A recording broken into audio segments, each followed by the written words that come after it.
Dre Spectre Boxing here with another video. As always, like, comment, and subscribe. Also, hit the bell notification. That way you stay up to date on the latest content as I add it to my channel. Hey, let's get right into it, man. Teofimo Lopez, is he pound for pound? So, after a spectacular performance versus Vasyl Lomachenko over the weekend, Saturday night, in which he completely, from my opinion, from how I seen the fight, he dominated the fight, pretty much from start to finish, with Vasyl Lomachenko trying to come on very late into the fight, and he had very much of some good success, and I think he was trying to, but the 12th round was the deciding factor, in my opinion, that there could not be a draw. It could not go any other way but for Teofimo Lopez, because of the explosion, the poise, the resilience, the determination, everything that he showed on Saturday night. He did the best job against what many said was the number one pound for pound guy. And now you have to ask yourself, where does that put Teofimo Lopez after Saturday night? Is he pound for pound number one? Is he pound for pound? Does he make the top 10 pound for pound list?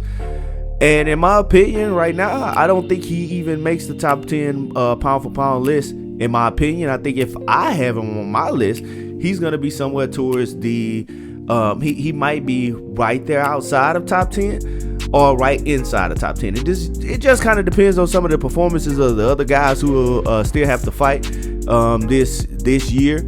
But he's right there. He's knocking on the door. It's just that this was one singular performance.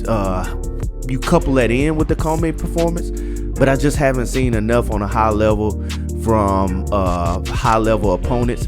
He has to fight more high level opponents to really break into that pound for pound list. But Teofimo Lopez right now is not gonna be on the top of my pound for pound list.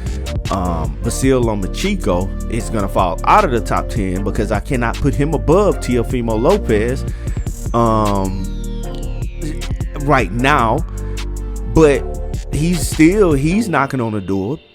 Well, he's gonna be right outside of the top, because the work that he's done still doesn't change a thing. I just think he had a bad performance.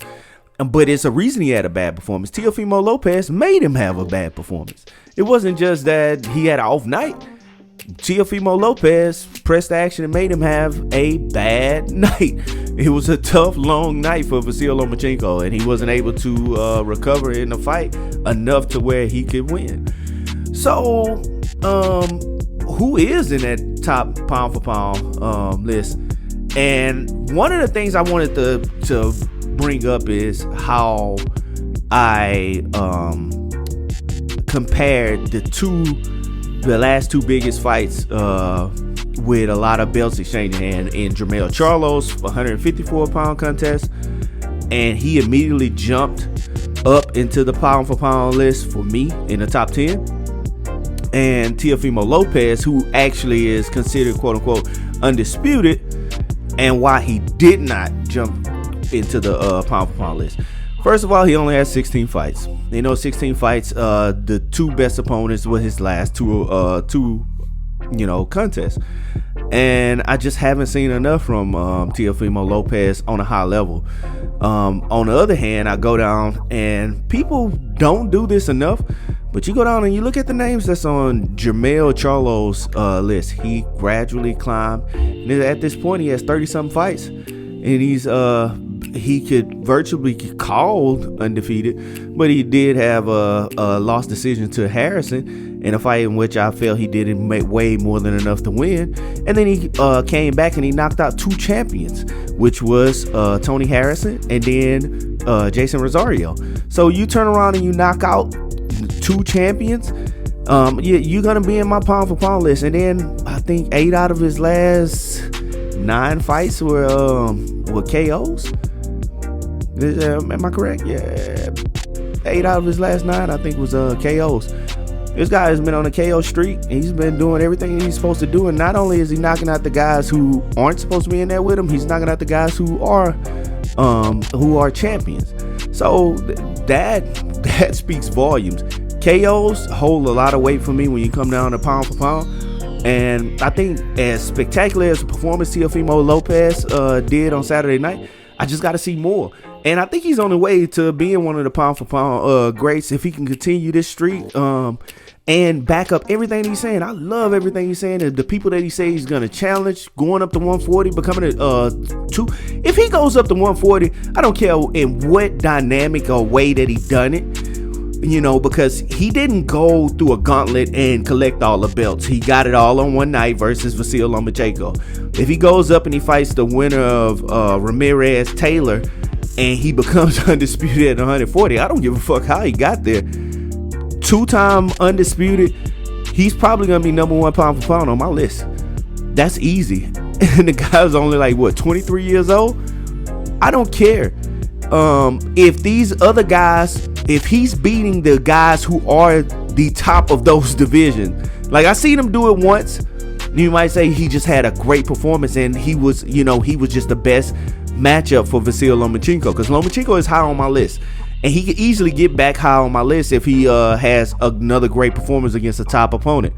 Now I turn around and say, if Teofimo Lopez beats the guy that was considered the number one guy at 135, then he turns around and he does it again, even though it's at 140, and he beats the number one guy at 140, he's pound for pound number one. I don't know how anybody can argue against it. Well, I know people will, but he's pound for pound number one.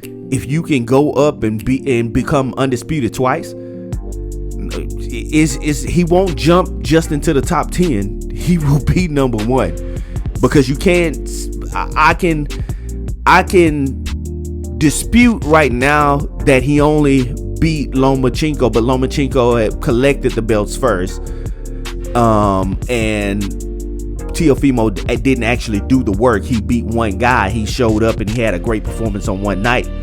But if he does it again, that's irrefutable. You cannot argue against that. I cannot argue against it. You know what I mean? As young as he is, I don't care if it's in his 17th fight, his very next fight. If he does that, then he's pound for pound number one. That's in my book, and that's hands down, period.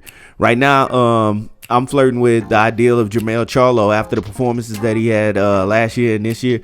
He may be top 3, maybe even number 1, depending on if some of these other top guys have fumbles, and if some of these guys do not have good performances, or if they lose, if they lose or whatever. But also, people may not like this, but I don't put heavyweights in my pound for pound list, because in my opinion, if you're a heavyweight champion, you consider one of the baddest men on the planet already. The pound for pound list is not for heavyweights, in my opinion. They're for the guys who would be more skilled if they weighed more.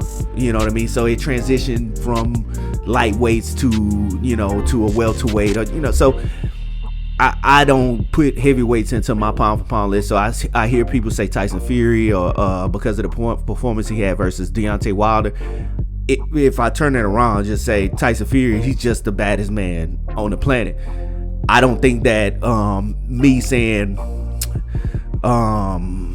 Jermell Charlo is number 1 pound for pound, it takes away from Tyson Fury, because Jermell Charlo can't, he can't beat Tyson Fury. You know what I mean? So realistically, none of these guys that you mentioned on these pound for pound lists are able to beat the number one guy. The number one guy as a heavyweight. So a pound for pound list, heavyweights, in my opinion, have never belonged.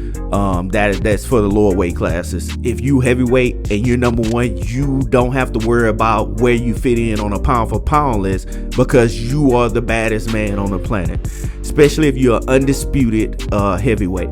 So once we have an undisputed heavyweight, which is gonna come, I believe wholeheartedly, it may take a few more years, but it's gonna be an undisputed heavyweight champion, and that will be the baddest man on the planet. You don't have to be pound for pound. Pound for pound is imaginary stat list. Nobody's beating the number 1 guy in the world if he's at a heavyweight. So just to clear that up. But right now, I'm just thinking about Teofimo Lopez and that spectacular performance that he had over the weekend. Where did it land him on the pound for pound list? I'm going to say 10, 11-ish on my list. My list is going to come out at the end of the year. I'll probably do it in December and do a whole marked up list. I don't like some of this, the Usyk pick as top 10, and he's transitioned to heavyweight. Also with Canelo being on there, and he's inactive and he hasn't fought anybody, and he doesn't look to be fighting in 2020. I cannot put Canelo as number one on my pound for pound list no, any longer, consider him as number one pound for pound, because he hasn't had a fight. And if that's the case, if I'm going to put Canelo as number one on my pound for pound list, you have to turn around and think about, well, Floyd Mayweather came out of retirement and announced he out of retirement. He hadn't had a fight either, and nobody's beat him. So should I put him, Floyd Mayweather, in activity? Hasn't fought anybody, but did say he's out of retirement, so he's an active fighter. Do I put him as number one pound for pound on my list? No. He hasn't done anything. He hasn't fought anybody.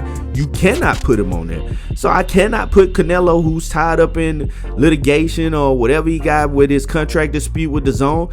And Golden Boy, I cannot put him in good faith. I cannot keep him as number one pound for pound. I'm going to be looking at this Terrence Crawford fight coming up. I'm going to be looking at some other guys who can impact the top pound for pound.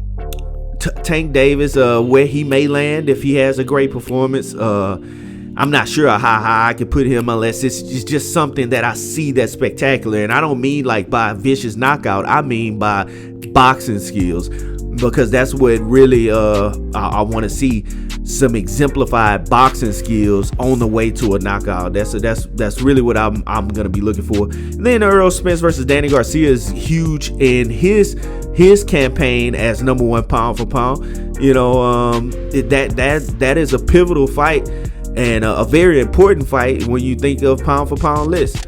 But that's all I got for you. Let me know where y'all think Teofimo lands on the pound for pound list, and who else you got on there. And if you do have heavyweights, you know, that's fine. If you disagree, let me know who's in your top 10 pound for pound right now.